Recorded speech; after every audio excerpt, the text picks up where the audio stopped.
Uh, Hello? Hello? Can you hear me? I'm here live. I'm not a cat. Well, I don't know how to remove this thing, but we're gonna press on anyway, I guess. Just give me a moment here to get things started. Just a moment.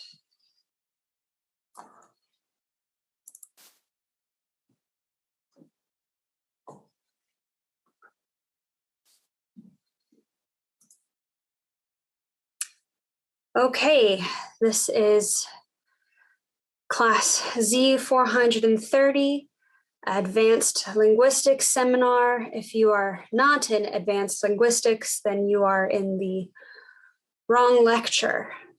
So let us now proceed on our lecture on ZOOMER humor. Dead.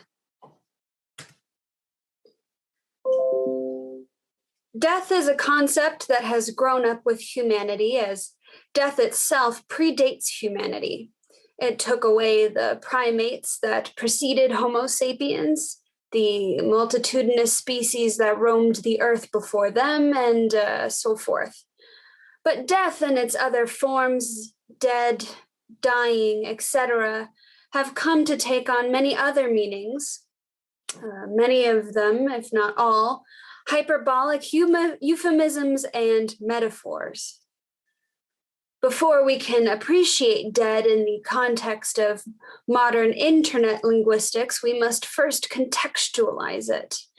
If you were paying attention during my lecture, Millennials and the Modern Tongue, you will recall the very basics that I laid out. I will reiterate them here, so apologies for those of you who did do your homework. Dead is an Old English word that hails from a Proto-Germanic word that has been used since the early 13th century to convey the fact that a once living being no longer lives. The key difference between dead as it has always been known and dead now is the injection of hyperbole.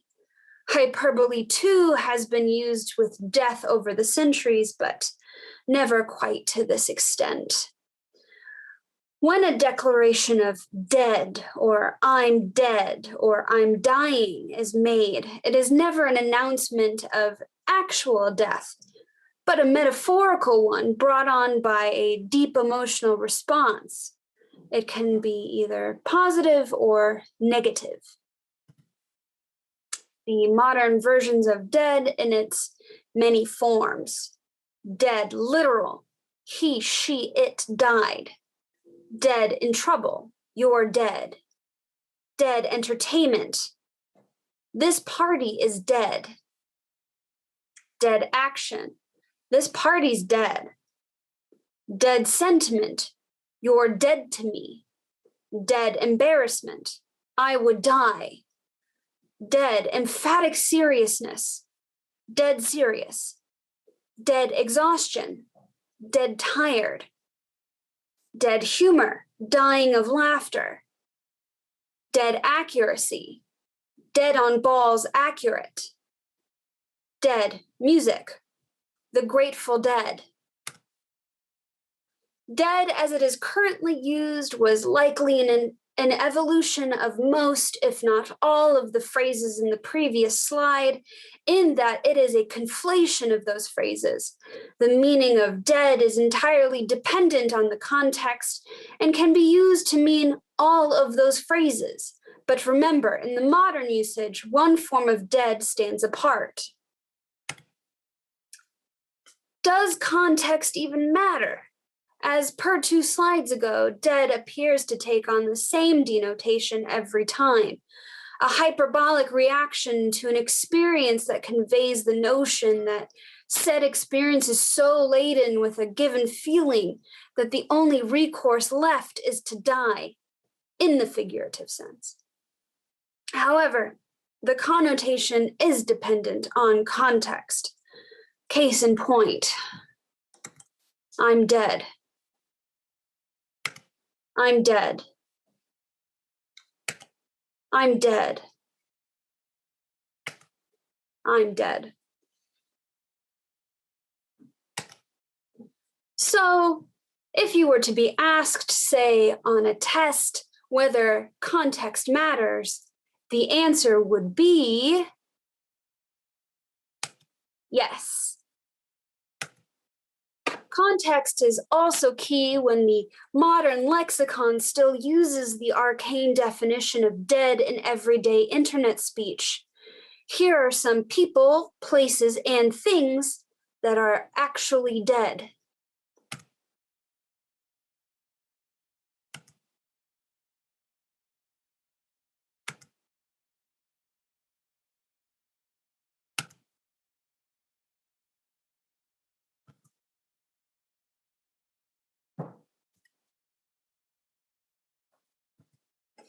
Having contextualized dead in its many forms, we can now delve into dead as it relates to ZOOMER humor, with dead and its emoji form, the skull emoji, usurping the millennials' preferred laughing crying emoji or face with tears of joy emoji. In the early months of 2021, millennials and members of Generation Z, also Gen Z or Zoomers, engaged in an online debate largely on the online platform TikTok that spanned various subject matter, namely the side hair part, skinny jeans, and the laughing crying emoji, all of which the younger of the two generations declared dead, while the older generation responded that their identity markers would have to be pried from their cold, dead hands. Alas, if the passage of time has told us anything, it is that the youth determines what is and is not, in fact, dead, in terms of trends at least. What then does dead have to do with internet linguistics? In terms of the modern lexicon, there is a world of a difference between dead and dead. Zoomers have declared the laughing crying emoji dead and replaced it with dead. It is important to note that dead, or dead as it refers to humor, did not originate with Zoomers, but rather millennials, although laughing to death is a concept that dates back over 2 millennia. Chrysippus, a philosopher, died in 206 BC, roundabout. According to an account from Diogenes Laertius, Chrysippus had seen a donkey eating figs, and after crying out, "Now give the donkey a drink of pure wine to wash down the figs," he is said to have laughed too much and died. Martin of Aragon, king of Aragon, Valencia, Sardinia, Corsica, Sicily, and the Count of Barcelona, died on May 31st, 1410. While he could have died from plague, uremicoma, or poisoning, a story has Martin dying of laughter following a joke told by a court jester while Martin was suffering from indigestion. Sir Thomas Urquhart, Scottish aristocrat, excuse me, the filter, died in 1660. Legend has it that Urquhart died in a fit of laughter upon receiving news of the restoration of Charles II to the throne. And of course, based on anecdotal data from Zoomers, linguists believe that dead has taken hold among younger internet speakers for being far more hyperbolic than the laughing crying emoji. Indeed, laughing so hard that you cried is not as punchy as laughing so hard that you died. Internet linguist and author Gretchen McCullough explains that once an emoji is overused, it loses its hyperbolic emphasis, It loses its edge. It becomes as musty, sad, moth-eaten, and uncool as tight, far out, gnarly, gas, and bust a gut. It would seem fitting that a generation facing a fraught future, a scorched earth, melting ice caps, an ever-increasing dependence on digital experiences, corporate intrusion into daily life, social interactions reduced to a glowing screen, literal rating systems embedded into communication, the pressure to make marvelous the mundane, ever grinding against the banality of real life, the vapid ubiquity of neon green crop tops at Urban Outfitters, would take an emoji depicting literal joy and replace it with one that represents literal death. And yet it would seem like an act of prosaic desperation to cling onto a mere hieroglyphic of human experience so tightly that representatives of an entire generation would proverbially duke it out with individuals nearly 10 years their junior, when age, wisdom, and experience should inform them that language mutates, and the language of the internet does so at an exponentially faster rate.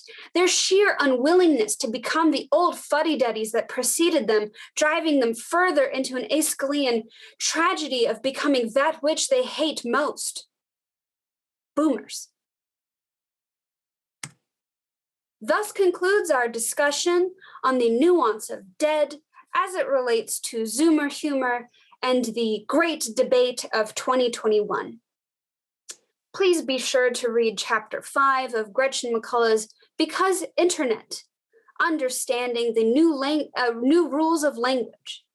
Your assignment will be to pen a 1,500-word essay exploring a previous term or phrase that was once popular and has since been declared dead. Discuss whether language can truly die. Take care in using dead languages in your arguments.